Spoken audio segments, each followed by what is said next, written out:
Hello, അപ്പോൾ ഇത് കുറച്ച് എണ്ണക്കടികളാണ്. എണ്ണക്കടികൾ എന്ന് പറഞ്ഞാൽ പൊരിക്കടികൾ. നിങ്ങൾ വിചാരിക്കുന്നുണ്ടോ അത് തിന്നാൻ വേണ്ടി വാങ്ങിയതാണ്? അത് തിന്നാൻ വേണ്ടി വാങ്ങിയതല്ല. നമ്മൾ തിന്നണോ തിന്നണ്ടേന്ന് നോക്കാൻ വേണ്ടി വാങ്ങിയതാണ്. നോക്കാം. അപ്പോൾ ഞാൻ പറഞ്ഞുതരാം നിങ്ങൾക്ക്. ഇതിപ്പോൾ തിന്നണോ വേണ്ടെന്ന് ചോദിക്കാൻ കാരണം ഇത് തിന്നാൻ പറ്റാത്ത സാധനം ആയതുകൊണ്ടല്ല. എന്താന്ന് പറഞ്ഞിട്ട് ഇതിലിപ്പോൾ ഉള്ളത് ഒരു 6 കടിയാണ് മൊത്തം ഇതിലുള്ളത്. 2 സമൂസ ഉണ്ട്. പിന്നെന്താ വേറെന്തൊക്കെയാ? പിന്നെ സമൂസ അല്ല, 2 സമൂസ ഉണ്ട്, 2 നെയ്യപ്പുണ്ട്, 2 പൊരിച്ച പത്തിരി ഉണ്ട്. ഇത് 6 പേരറിയാത്ത ഒരുപാട് പലഹാരങ്ങൾ. 6 കടികളാണ് ഇതുള്ളത്. 6 കടികൾ. അപ്പോൾ ഒരു ശരാശരി ഇപ്പം നമ്മളൊരു നോമ്പിന് ഭക്ഷണം കഴിക്കുകയാണ്, തരിക്കഞ്ഞി അത് ഇത് അങ്ങനെ ഒരുപാട് ഫുഡ് കഴിക്കുന്നത്. ഒരു 70 കിലോ ഉള്ള ആൾ ശരാശരി കഴിക്കേണ്ട കലോറി, അയാളൊരു മെയിൻ്റനൻസ് കലോറി എന്ന് പറയുന്നത് 2000 to 2250 കലോറിയാണ്. ഈ 6 കടി ഏകദേശം 1500 കലോറി വരും. ഈ 6 കടി. അപ്പോൾ ഒരു ദിവസം നമ്മളൊരു 3 കടി മുതൽ 6 കടി വരെ കഴിച്ചാൽ 750 മുതൽ 1500 കലോറി വരെ ഈ എണ്ണക്കടിമെന്ന് മാത്രം നമ്മൾ കയറുകയാണ് നമ്മുടെ ബോഡിയിലേക്ക്. അപ്പോൾ അതിന് പുറത്ത് നമ്മളൊരു ഹെൽത്തി ആയിട്ട് കഴിക്കാനെന്നുള്ളൊരു ഗ്യാപ്പൊന്നുമില്ല. ഒന്നാമത് നോമ്പിന് നമ്മൾ ഒരുപാട് ജ്യൂസും പലഹാരങ്ങളും മറ്റ് എന്താ പറയുക തരി അതുപോലത്തെ ഒരുപാട് കാര്യങ്ങൾ ഓൾറെഡി നമ്മൾ കഴിക്കുന്നുണ്ട്. അപ്പോൾ ഈ ഒരു എണ്ണക്കടികളെങ്കിലും ഒരാവശ്യമില്ലാത്ത സാധനം ഇതെങ്കിലും നിങ്ങൾ ഒഴിവാക്കാൻ പറ്റുകയെന്നുണ്ടെങ്കിൽ ഒരു ശരാശരി ഒരു സമൂസയിൽ ഉള്ള കലോറി എന്ന് പറഞ്ഞു കഴിഞ്ഞാൽ 150 മുതൽ 250 കലോറി വരെ ഉണ്ടാവും. അത്രയും ഓയിലും എണ്ണയും കാര്യങ്ങളും ഇതിൽ വരുന്നുണ്ട്. അപ്പോൾ എന്തായാലും നോമ്പിന് നമ്മൾ അത്യാവശ്യം ഫുഡൊക്കെ കഴിക്കുന്നതാണ് എല്ലാവരും.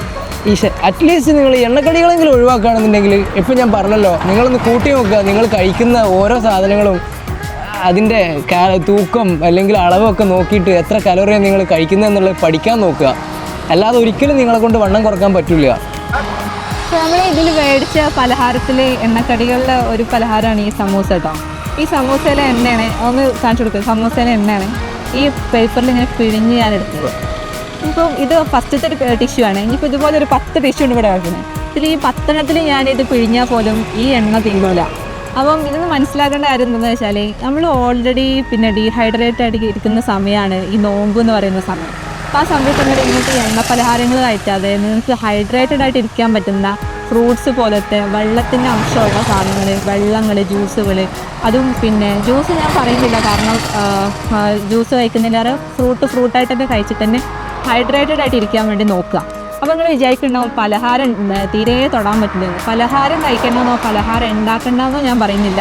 നിങ്ങൾക്ക് ഹെൽത്തി ആയിട്ട് ഉണ്ടാക്കാൻ പറ്റുന്ന പലഹാരങ്ങൾ ഒരുപാട് ചോയ്സുകളുണ്ട്. ഇപ്പം മൈദ അവോയ്ഡ് ചെയ്തിട്ട് വീറ്റ് കൊണ്ടോ അല്ലെങ്കിൽ നമ്മുടെ പിന്നെ കാർബോണേറ്റുള്ള അരിപ്പൊടി കൊണ്ടോ സ്റ്റീംഡ് ആയിട്ടുള്ള പലഹാരങ്ങൾ ഉണ്ടാക്കാൻ വേണ്ടി പറ്റും.